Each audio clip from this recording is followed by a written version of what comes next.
Hello and welcome to our brilliant initiative that is Let's Solve JKAS Man's Previous Year Question Papers since 2018. Means हम solve कर रहे हैं 2018 से लेके आज तक के सारे JKAS मेंस के previous year question papers. Jammu and Kashmir public service commission के द्वारा JKAS मेंस करवाया जाता है और JKPSC ने यूपीएससी पैटर्न पर JKAS मेंस 2018 से लेना स्टार्ट किया था। तो तब से लेके आज तक के सारे मेंस के प्रीवियस ईयर क्वेश्चन पेपर्स हम सॉल्व कर रहे हैं एकदम इजी लैंग्वेज में, सिंपल लैंग्वेज में। यूपीएससी पैटर्न पर आप ब्रिलियंट स्कोर कर सकते हैं अगर आप ये सारे का सारा हमारा कोर्स देखते हैं और हमारी ई बुक अवेल करते हैं। ई बुक अवेल करने के लिए लिंक डिस्क्रिप्शन में है। ये इस सीरीज का लेक्चर नंबर 6 है। लेक्चर नंबर 6 है। अगर आपने हमारे प्रीवियस लेक्चर नहीं देखे तो आपसे रिक्वेस्ट है कि हमारी प्लेलिस्ट में जाएं, लेक्चर नंबर 1 से स्टार्ट करें और सीक्वेंस में यहाँ तक आएं। आपको बहुत अच्छा फील होगा, आप एग्ज़ाम में काफ़ी कंफर्टेबल फील करेंगे। तो हम 2024 का एस्से पेपर सॉल्व कर रहे थे। अभी तक हमने सेक्शन ए के 3 एस्से ऑलरेडी सॉल्व कर लिए हैं। तो आज हमारा नेक्स्ट एस्से है जो कि है इन the anthropocene every policy is an environmental policies. आजकल ट्रेंड है, चाहे जेकेपीएससी हो या यूपीएससी हो, फिलॉसफिकल ऐसे पूछे जाते हैं एग्जाम में। तो एक और फिलॉसफिकल ऐसे सॉल्व करते हैं आज के लेक्चर में, जो कि है इन the anthropocene every policy is an environmental policy. ठीक है, बिल्कुल हम सेम पैटर्न पे सॉल्व करेंगे। अपने ऐसे को हम वैसे ही डिवाइड करेंगे 3 पार्ट पे, introduction, body and mains and conclusion. क्यों हमने 3 पार्ट पे डिवाइड किया है? क्योंकि यही बेस्ट वे होता है एक्सीलेंट स्कोर करने का, बाकी वालों से ज़्यादा मार्क्स लेने का बेस्ट वे होता है। अपने ऐसे को 3 पार्ट में डिवाइड करो, इंट्रोडक्शन, बॉडी एंड कंक्लूजन। और इंट्रोडक्शन में, बॉडी में, कंक्लूजन में आप किसी इम्पॉर्टेंट थिंकर का कोट इस्तेमाल कर सकते हैं, कोई फैक्ट यूज़ कर सकते हैं, कोई स्टोरी यूज़ कर सकते हैं, कोई एग्जाम्पल यूज़ कर सकते हैं। ठीक है, तो स्टार्ट करते हैं। सबसे पहले समझते हैं एंथ्रोपोसीन वर्ड का मतलब क्या है। तो क्या मतलब होता है एंथ्रोपोसीन? एंथ्रोपोसीन का मतलब होता है कि एक ऐसा टाइम, एक ऐसा पीरियड जिसमें ह्यूमन एक्टिविटीज़ का बहुत बड़ा अफेक्ट है, बहुत बड़ा इम्पैक्ट है हमारे इन्वायरमेंट के ऊपर। तो क्या होता है anthropocene? A time period in which human activities are greatly affecting the earth and our environment. मतलब कि इंसान जो है वो क्लाइमेट का बेड़ा गर्क कर रहा है, सिंपल सी बात। ठीक है, तो एंथ्रोपोसीन में मीन्स आज के इस टाइम में हर पॉलिसी जो है वो डायरेक्टली या इनडायरेक्टली अफेक्ट करती है इन्वायरमेंट को। ठीक है, तो डिटेल में देखते हैं, आपको समझ आ जाएगा। स्टार्ट करेंगे एक कोट से।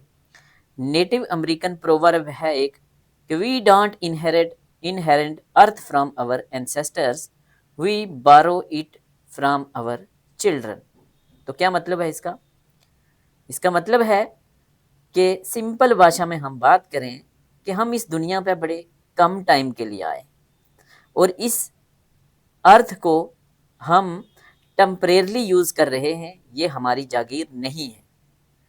तो हमने इसको क्लीन रखना है, हमने इसको हेल्दी रखना है अपनी फ्यूचर जनरेशन के लिए। We should take care of our earth because it does not belong to us. ये हमारी नहीं है, इसलिए हमने इसको, इसकी प्रोटेक्शन करनी है, इसको प्रोटेक्ट करके रखना है, इसकी केयर करनी है, ताकि आने वाली जनरेशन भी इसका इस्तेमाल करें, वो भी खुशी से। तो स्टार्ट करते हैं introduction. In the modern world, आज की मॉडर्न दुनिया में, human activities have started influencing the earth in major way. इंसान की जो एक्टिविटीज हैं वो बड़े लेवल पे अर्थ को, इन्वायरमेंट को इन्फ्लुएंस करती हैं, इम्पैक्ट डालती हैं। साइंटिस्ट इस पीरियड को कहते हैं एंथ्रोपोसीन। एंथ्रोपोसीन मीन्स एक ऐसी एज जहां इंसानों के एक्शन जो हैं वो इन्वायरमेंट को शेप करते हैं, इन्वायरमेंट पे असर डालते हैं, ठीक है, डायरेक्टली या इनडायरेक्टली। तो जो स्टेटमेंट है हमारे एसे की, in the anthropocene every policy is an environmental policy, ये हाईलाइट करती है कि almost every decision we made today has an impact on the environment. कोई भी डिसीजन आज के टाइम में जो हम लेते हैं इसका 100% इम्पैक्ट है इन्वायरमेंट के ऊपर।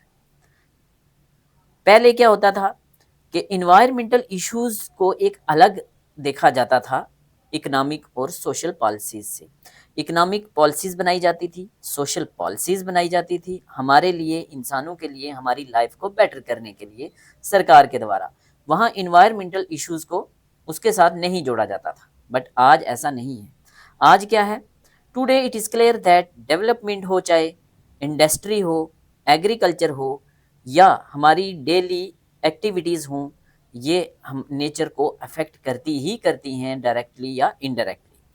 चाहे हम सड़कें बना रहे हैं, या फैक्ट्रीज चला रहे हैं, या हम टेक्नोलॉजी का इस्तेमाल कर रहे हैं, सारे के सारे एक्शन जो हैं वो इन्वायरमेंट को इन्फ्लुएंस करते ही करते हैं। इसलिए हर पॉलिसी जो हमारी है वो, इसलिए every policy must consider its environmental impact to ensure sustainable development. इसलिए हमारी हर पॉलिसी जो है उसने ध्यान रखना है कि इसका इन्वायरमेंटल इम्पैक्ट क्या होगा, और किसको इंश्योर करना है, सस्टेनेबल डेवलपमेंट को। सस्टेनेबल डेवलपमेंट क्या होता है, सस्टेनेबल डेवलपमेंट क्या होता है? सस्टेनेबल डेवलपमेंट बहुत बार इंटरव्यूज में ये वर्ड पूछा जाता है, तो पता होना चाहिए। सस्टेनेबल डेवलपमेंट का मतलब होता है कि डेवलपमेंट तो हमने करनी है, ज़रूरत है, but development that meets present needs without harming the future generation. ठीक है, ऐसी डेवलपमेंट हमने करनी है कि हमारी ज़रूरतें तो पूरी हो जाएं, बट हम इन्वायरमेंट जो है वो अपनी फ्यूचर जनरेशन के लिए भी छोड़ें। रिसोर्सेज का हम यूज़ करें, बड़ी अक्लमंदी से यूज़ करें, ताकि आने वाली हमारी नस्लें भी, उनके लिए भी हम ये छोड़ के जाएं, वो भी देखें। ठीक है, हाँ, इंट्रोडक्शन में हम इतना लिखेंगे, उसके बाद स्टार्ट करेंगे हम बॉडी। बॉडी में हम बात करेंगे, the anthropocene represent a time when human beings have became the main force affecting earth system. Anthropocene represent करता है एक टाइम, कौन सा टाइम, जब हमारी एक्टिविटीज़, इंसानों की एक्टिविटीज़ जो हैं वो एक बड़े लेवल पे अर्थ सिस्टम को अफेक्ट कर रही है, करती हैं। एक्टिविटीज़ कौन सी, डिफोरेस्टेशन हम कर रहे हैं। डिफोरेस्टेशन मीन्स जंगलों को काटना। एफोरेस्टेशन मीन्स फॉरेस्ट, प्लांट्स लगाना, फॉरेस्ट को बढ़ाना। तो डिफोरेस्टेशन करते हैं हम, करना क्या चाहिए, एफोरेस्टेशन। पोल्यूशन इंसान कर रहा है, इंसान की एक्टिविटीज़। अर्बनाइजेशन, शहर बसाए जा रहे हैं। Our use of natural resources have change the environment significantly. तो इन सारी चीज़ों ने इन्वायरमेंट को चेंज किया है। ठीक है, क्लाइमेट चेंज, टेम्परेचर बढ़ रहा है, क्लाइमेट चेंज हो रहा है, और बायोडाइवर्सिटी का लॉस हो रहा है। ये हमारे लिए बड़े चैलेंजेस हैं आज के टाइम में।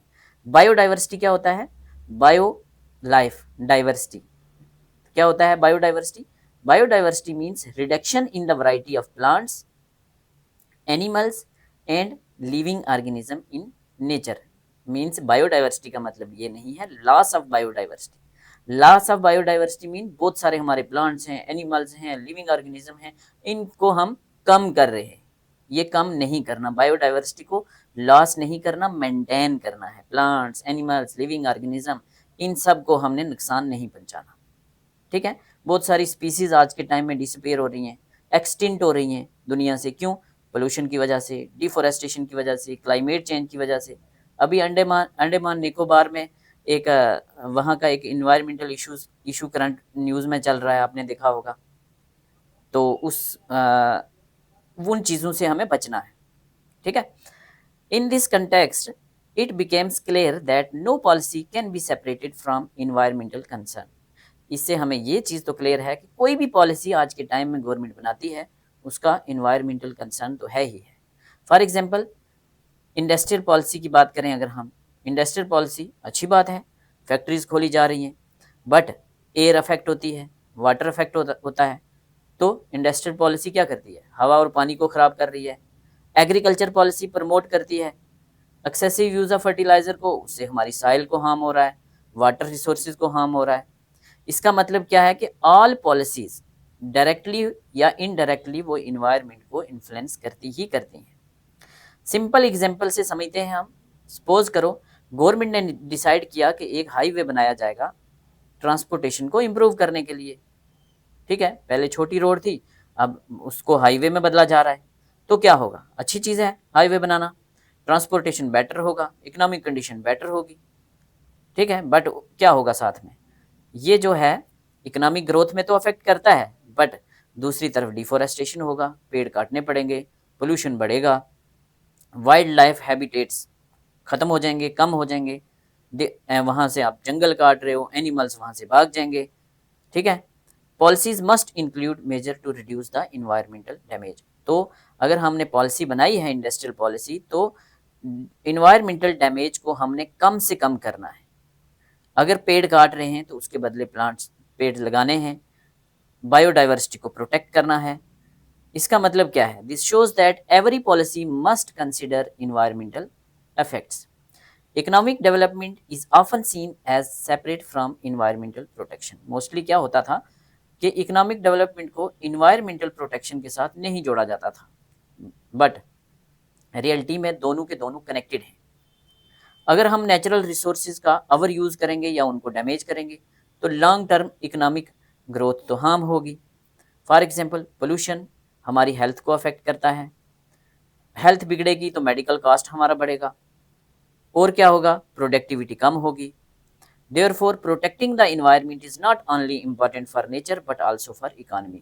तो इन्वायरमेंट को प्रोटेक्ट करना सिर्फ और सिर्फ नेचर के लिए नहीं इम्पॉर्टेंट, हमारी इकोनॉमी के लिए भी इम्पॉर्टेंट है। Sustainable development is key to balancing the growth and environmental protection. इसलिए हमें सस्टेनेबल डेवलपमेंट करना है। डेवलपमेंट तो करना है बट सस्टेनेबल वे में, इन्वायरमेंट को अफेक्ट नहीं करना, पोल्यूशन नहीं बढ़ाना, वाटर बॉडीज को गंदा नहीं करना, हवा को पोल्यूट नहीं करना। It means meeting present needs without harming the ability of future generation to meet their needs. क्या है ये? यही है सस्टेनेबल डेवलपमेंट। क्या मतलब है कि प्रेजेंट नीड्स को हम फुलफिल तो कर रहे हैं, बट आने वाली जनरेशन्स के लिए उनकी ज़रूरतों को पूरा करने के लिए इन्वायरमेंट को हमें छोड़ना है। वैसे ही policies should focus on using resources wisely. ऐसी पॉलिसीज बनाओ जो रिसोर्सेज को अक्लमंदी से अच्छे तरीके से यूज़ करें, वेस्ट कम से कम निकले, इकोसिस्टम को प्रोटेक्ट किया जाए, और रिन्यूएबल एनर्जी, ऐसी एनर्जी जो रिन्यूएबल एनर्जी है, जैसे विंड एनर्जी है, वाटर से एनर्जी बनाई जा रही है, सनलाइट से सोलर एनर्जी है, तो इन एनर्जीज पे ज़्यादा फोकस करना है। Conservation and eco friendly practices जो हैं वो इम्पॉर्टेंट स्टेप हैं इसमें। Climate change is one of the biggest challenge of anthropocene. तो आज का पीरियड जिसमें इंसान इन्वायरमेंट का बेड़ा गर्क कर रहा है, उसमें क्लाइमेट चेंज एक बहुत बड़ा चैलेंज है। टेम्परेचर बढ़ता जा रहा है अर्थ का, ग्लेशियर मेल्ट हो रहे हैं, एक्सट्रीम वेदर इवेंट्स आपने देखे हैं अलग अलग कंट्रीज़ में। इसलिए पॉलिसीज़ ऐसी बनानी है, चाहे एनर्जी के रिलेटेड हो, ट्रांसपोर्टेशन के रिलेटेड हो, इंडस्ट्री के रिलेटेड हो, जो क्लाइमेट के इम्पैक्ट को मद्देनज़र रख के बनाई जाए कि क्लाइमेट को, इन्वायरमेंट को प्रोटेक्ट करना है, सस्टेनेबल वे में काम करना है। फॉर एग्जांपल, प्रमोट करना है रिन्यूएबल एनर्जी सोर्सेज, जैसे सोलर एनर्जी की बात की मैंने, विंड एनर्जी की बात की, इनसे पोल्यूशन कम होगा और क्लाइमेट चेंज स्लो डाउन होगा। महात्मा गांधी कहते हैं, महात्मा गांधी का एक कोट हम बॉडी में मेंशन करेंगे। महात्मा गांधी कहते हैं कि earth provides enough to satisfy every man's needs but not every man's greed. Mahatma Gandhi कहते हैं कि जमीन हमें सब कुछ देती है, हमारी सारी की सारी ज़रूरतों को पूरा करती है, बट हमारी लालचों को पूरा करने के लिए नहीं है। This highlight that importance of using resources responsibly. Our consumption और वेस्टफुल प्रैक्टिसेस अगर हम यूज़ करेंगे तो हमारा इन्वायरमेंट हार्म होगा, इम्बैलेंस क्रिएट होगा। अर्बनाइजेशन एक अनदर एरिया है जहाँ policies must consider environmental impact. अगर हमने अर्बनाइजेशन करनी है तो इन्वायरमेंटल इम्पैक्ट को कंसिडर करना है कि इस पॉलिसी का, अर्बनाइजेशन का, शहर आप बना रहे हैं, बिल्डिंगें बना रहे हैं, हॉस्पिटल बना रहे हैं, ठीक है, तो इन्वायरमेंट उसके जो इम्पैक्ट होंगे इन्वायरमेंट पे उनको कंसिडर करना है। सिटीज़ रैपिडली ग्रो कर रही हैं, हाउसिंग डिमांड हमारी बढ़ रही है, ट्रांसपोर्टेशन बढ़ रहे हैं, रिसोर्सेज का यूज़ बढ़ रहा है, पर पूर प्लानिंग अगर होगी तो पोल्यूशन होगा, ट्रैफिक कंजेशन होगा, ग्रीन स्पेस लॉस होगी, ठीक है। Therefore urban policies should focus on sustainable planning. Urban policies को किस पे फोकस करना है? सस्टेनेबल प्लानिंग पे। सस्टेनेबल प्लानिंग क्या है? सस्टेनेबल प्लानिंग क्या है? Planning in a way that protects nature and resources for future. ऐसे प्लान्स बनाओ डेवलपमेंट के लिए जो हमारे इन्वायरमेंट को अफेक्ट ना करें, हमारी फ्यूचर जनरेशन के लिए भी इन्वायरमेंट बचा रहे। एग्रीकल्चर की बात करें तो agriculture plays a significant role in environment में बड़ा रोल अदा करता है। Policies promoting modern farming technique must ensure that soil health, water resources and biodiversities are protected. Modern farming की प्रैक्टिसेस इनोवेट हुई हैं बहुत सारी, बट इनको इंश्योर करना है कि हमारी सॉइल हेल्थ जो है वो बिगड़े नहीं, वाटर रिसोर्सेज बर्बाद ना हो, बायोडाइवर्सिटी हमारी प्रोटेक्ट रहे, एक्सेसिव यूज़ केमिकल का ना हो, इससे इन्वायरमेंट पे और ह्यूमन हेल्थ दोनों पे एक हार्मफुल इम्पैक्ट होता है। सस्टेनेबल फार्मिंग प्रैक्टिसेस यूज़ करनी है, जैसे ऑर्गेनिक फार्मिंग, ठीक है, एफिशिएंट इरिगेशन, इनसे इम्पैक्ट कम से कम होता है। Technology has positive and negative effect on environment. Technology का पॉजिटिव इफेक्ट भी है, नेगेटिव इफेक्ट भी है। वाइल इट हैज़ इम्प्रूव्ड, हाँ एफिशिएंसी और प्रोडक्टिविटी तो बढ़ाई जाती है, it also increase resources consumption and waste. Efficiency बढ़ी, प्रोडक्टिविटी बढ़ी, बट रिसोर्सेज ज़्यादा से ज़्यादा इस्तेमाल किए जा रहे हैं, वेस्ट ज़्यादा निकल रहा है, तो ये क्या है? इसका नेगेटिव इफेक्ट है। Policies related to technology must promote innovation. ऐसे इनोवेशंस को प्रमोट करना है जो इन्वायरमेंटल फ्रेंडली हो। For example developing energy efficient devices and reducing electronic waste are important step. Electronic waste को रिड्यूस करना है और एनर्जी एफिशिएंट डिवाइसेस का यूज़ करना है, ठीक है। पब्लिक अवेयरनेस और पार्टिसिपेशन, जनता की अवेयरनेस बहुत ज़रूरी है और पब्लिक पार्टिसिपेशन बहुत ज़रूरी है। हम एक डेमोक्रेटिक सेटअप में रहते हैं, ये बहुत ज़रूरी है। क्यों? For implementing environmental policies. People must understand that impact of their action and adopt responsible behaviour. लोगों को पता होना चाहिए कि उनके एक्शन से कितना इन्वायरमेंट पर इफेक्ट हो रहा है, और एक रिस्पॉन्सिबल बिहेवियर जो है वो जनता को अडॉप्ट करना है। ये कैसे होगा? अवेयरनेस से होगा, पार्टिसिपेशन से होगा, एजुकेशन से होगा। सिंपल एक्शन जैसे reducing waste, saving energy, using public transport, इनसे बहुत बड़ा डिफरेंस क्रिएट होता है। रिसेंटली हमारे प्राइम मिनिस्टर ने बोला है कि अपनी गाड़ियों का, पेट्रोल गाड़ियों का कम से कम इस्तेमाल करो, पब्लिक ट्रांसपोर्ट का ज़्यादा इस्तेमाल करो, ठीक है। काफ़ी सारे जो मिनिस्टर्स और उनकी अपनी कानवाई में गाड़ियाँ कम कर दी हैं, तो इसका डायरेक्टली एक बहुत बड़ा इफेक्ट होता है, ठीक है। When individual act responsibly it supports government efforts, ठीक है। अभी प्राइम मिनिस्टर ने ऐलान किया है, आप सपोर्ट करेंगे तो आप क्या हैं? आप इंडिविजुअल्स हैं, रिस्पॉन्सिबल वे में आप रिस्पॉन्ड कर रहे हैं, तो गवर्नमेंट के एफर्ट्स को आप सपोर्ट कर रहे हैं। Government play a key role in creating and implementing policies. तो गवर्नमेंट का बहुत बड़ा रोल है क्रिएट करने में और इम्प्लीमेंट करने में policies. Strong laws, regulations and enforcement are necessary to protect the environment. तो अच्छे लॉज, मजबूत लॉज, रेगुलेशन और उन लॉज को एनफोर्स करना ये बहुत ज़रूरी है इन्वायरमेंट को प्रोटेक्ट करने के लिए। At the same time policies should encourage industries and individual to adopt sustainable practices. तो जो भी पॉलिसीज़ हैं उनको क्या करना है? पॉलिसीज़ जो हैं, पॉलिसीज़ शुड एनकरेज इंडस्ट्रीज़ को एनकरेज करना है, बट जो इंडिविजुअल्स हैं उन्होंने एक सस्टेनेबल प्रैक्टिसेस को अडॉप्ट करना है ताकि इन्वायरमेंट पे कम से कम इम्पैक्ट हो, इन्वायरमेंट को हम डैमेज ना करें। Incentives for green technologies, green technology के लिए इंसेंटिव्स की ज़रूरत है, और अगर पोल्यूशन क्रिएट कर रही हैं कुछ कंपनीज, फैक्ट्रीज, इंडस्ट्रीज, तो उनके ऊपर पेनल्टी लगाने की भी ज़रूरत है ताकि एक बैलेंस बना रहे। Eight the same time international cooperation की बहुत ज़रूरत है, क्योंकि इन्वायरमेंटल जो इम्पैक्ट है, जो इन्वायरमेंट का इशू है, ये ग्लोबल इशू है। तो यहाँ चैलेंजेस को एड्रेस करने के लिए इंटरनेशनल कोऑपरेशन की ज़रूरत है। क्लाइमेट चेंज और पोल्यूशन किसी भी कंट्री की बाउंड्रीज को रिस्पेक्ट नहीं करते कि ये इंडिया है, ये पाकिस्तान है, वो सब में चीज़ें इक्वली जाती हैं। इसलिए सब कंट्रीज को मिल के काम करना है, मिल के अच्छे सोल्यूशन निकालने हैं रिस्पॉन्सिबल वे में, ताकि कम से कम डैमेज किया जाए। एग्रीमेंट्स इंटरनेशनल लेवल पे एग्रीमेंट्स करने हैं। Agreement and collaboration help in creating a global approach to environmental protection. Environmental agreement and collaboration means international level पे कॉपरेशन और टीम वर्क अलग अलग कंट्रीज ने मिल के काम करना है इन्वायरमेंट के इशू पे।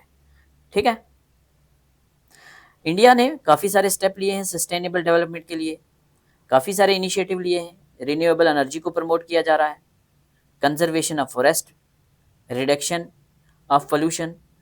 It shows the importance of integrating environmental concern into policies. तो इंडिया जो है वो उन्होंने काफ़ी वाइजली स्टेप लिए हैं, इन्वायरमेंटल कंसर्न को मद्देनज़र रख के पॉलिसीज़ बनाई जा रही हैं, ध्यान में रख के पॉलिसीज़ बनाई जा रही हैं, ताकि चैलेंजेस रिमेन, फिर भी चैलेंजेस हैं, कंटिन्यूस एफर्ट्स की ज़रूरत है लॉन्ग टर्म सस्टेनेबिलिटी के लिए। ठीक है, one of the main challenge is balancing the development with environmental protection. सबसे बड़ा चैलेंज क्या है? डेवलपमेंट की ज़रूरत है बट इन्वायरमेंट के साथ बैलेंस करके चलना है। जो हमारी डेवलपिंग कंट्रीज़ हैं उनको ग्रोथ की ज़रूरत है, पॉवर्टी कम करनी है, लिविंग स्टैंडर्ड लोगों का बढ़ाना है, but at the same time उनको इन्वायरमेंट को हार्म नहीं करना। ऐसी पॉलिसीज़ बनानी है जो इन्वायरमेंट को कम से कम डैमेज करें। दिस रिक्वायर केयरफुल प्लानिंग और इनोवेटिव सोल्यूशन की ज़रूरत है। एजुकेशन का बहुत बड़ा रोल है। Education plays an important role in creating awareness about environmental issues. When people understand, जब लोगों को समझ आएगा कि इम्पोर्टेंस क्या है सस्टेनेबल डेवलपमेंट का, तो वो एक they are more likely to support and follow environmental policies. Schools और इंस्टीट्यूशन को इन्वायरमेंटल एजुकेशन प्रोवाइड करनी चाहिए ताकि एक रिस्पॉन्सिबल सिटीजन हम तैयार कर पाएँ। रोल ऑफ बिजनेस का भी बहुत बड़ा रोल है। बिजनेस का कैसे रोल है? इंडस्ट्रीज जो हैं उनको इको फ्रेंडली प्रैक्टिसेस का इस्तेमाल करना है, इन्वायरमेंट को कम से कम अफेक्ट करना है, कम से कम इम्पैक्ट होना चाहिए, पोल्यूशन कम करना है, वाटर बॉडीज़ ख़राब नहीं करनी, एयर ख़राब नहीं करनी, corporate responsibility and sustainable business models का इस्तेमाल करना है ताकि वो कंट्रीब्यूट कर पाएँ इन्वायरमेंटल प्रोटेक्शन का वाइल इंश्योरिंग इकोनॉमिक ग्रोथ। तो मीन्स इंडस्ट्रीज़ का क्या है, इकोनॉमिक ग्रोथ में तो बहुत बड़ा रोल है ही है, but at the same time उन्होंने कॉर्पोरेट रिस्पॉन्सिबिलिटी और सस्टेनेबल बिजनेस मॉडल का इस्तेमाल करना है। अब ये कॉर्पोरेट रिस्पॉन्सिबिलिटी क्या होती है? मीन्स कंपनी की रिस्पॉन्सिबिलिटी है कि वो होनेस्ट वे में काम करे, इन्वायरमेंट को प्रोटेक्ट करके रखे, सोसाइटी की वेलफेयर के लिए भी काम करे। आपने देखा होगा बहुत सारी कंपनीज जो हैं वो अपने प्रॉफिट का 2% या कुछ पैसा जो है वो लगाती हैं हेल्थ पे, एजुकेशन पे। देखा होगा आपने, टाटा ने काफ़ी सारे हॉस्पिटल खोले होते हैं, काफ़ी सारी कंपनीज़ ने, किसी ने हॉस्पिटल खोला है, कोई एनजीओ चला रही है, कोई एजुकेशन पे काम कर रही है, कोई हेल्थ पे काम कर रही है। तो ये क्या है? यही है कॉर्पोरेट रिस्पॉन्सिबिलिटी। ठीक है, तो चलिए कंक्लूजन की तरफ चलते हैं। स्टेटमेंट जो ऐसे है हमारा, in the anthropocene every policy is an environmental policy, remind us that human action are closely linked to environment. Every decision, चाहे वो इकोनॉमिक हो, सोशल हो, टेक्नोलॉजिकल हो, उसका इम्पैक्ट है नेचर पे। इसलिए it is essential to consider environmental effects in all policies. Sustainable development is key forward, is a way forward, sustainable development क्या है? वे फॉरवर्ड है। इन सब चीज़ों को टैकल करने का जो बेस्ट रास्ता है वो सस्टेनेबल डेवलपमेंट है। हमें डेवलपमेंट करनी है बट इन्वायरमेंट को ख़राब नहीं करना, हमारी फ्यूचर जनरेशन के लिए उसको रखना है। It ensures that progress does not come at the cost of environment. ये इंश्योर करना है कि प्रोग्रेस तो चाहिए हमें, बट ऐसा नहीं है कि इन्वायरमेंट को आप का बेड़ा गर्क करो और डेवलपमेंट करो, नहीं। गवर्नमेंट, इंडस्ट्रीज या इंडिविजुअल को मिल के काम करना है to protect earth and use resources responsibly. ठीक है। Earth is what we all have in common. Wendell Berry का एक कोट हम मेंशन करेंगे कंक्लूजन में और क्लोज करेंगे हम अपने ऐसे को। तो क्या मतलब है इसका? The earth is what we all have in the common means earth हम सब की है, हम सब इंसानों की है और हम सब ने मिल के इसको बचाना भी है। ठीक है। विंडल बेरी का ये कोट है। कौन थे ये विंडल बेरी? किसी को पता है? कमेंट सेक्शन में बताएं। चलो मैं बता देता हूँ। विंडल बेरी एक अमेरिकन फार्मर थे, अमेरिकन पोएट थे और राइटर थे। ये एक इन्वायरमेंटल एक्टिविस्ट बनते हैं आगे जाके अब, और जाने जाते हैं इंटरनेशनल लेवल पे। नेचर पे लिखते हैं ये, फार्मिंग पे लिखते हैं ये, विलेज लाइफ पे लिखते हैं ये। ठीक है। इन्वायरमेंट को प्रोटेक्ट करने पे इनकी काफ़ी सारी इनकी राइटिंग है। तो बैरी का मानना था कि ज़मीन जो है वो हम सब की है, हमारी रिस्पॉन्सिबिलिटी है, हमें मिलजुल के रहना है और ज़मीन को प्रोटेक्ट करना है। ठीक है। तो this highlight our shared responsibility towards the planet by making environmental friendly decision and integrating sustainability into all policies we can ensure a better future for ourselves and generation to our come। जो बात मैंने कर दी already. तो 2024 का जो एसे paper है उसका section A में जो 4 एसे हैं वो 4 के 4 हमने कवर कर लिए हैं। तो अपने नेक्स्ट लेक्चर में हम कवर करेंगे सेक्शन बी को। ठीक है। सेक्शन बी के 4 के 4 ऐसे कवर करेंगे, उसके बाद हम अपना नेक्स्ट पेपर लेंगे। कंप्लीट ई बुक अवेलेबल है हमारी ऐप पे, एंड्रॉयड और iOS यूजर्स दोनों के लिए। लिंक डिस्क्रिप्शन में है, वहां से जाके आप अवेल करें। Thank you so much.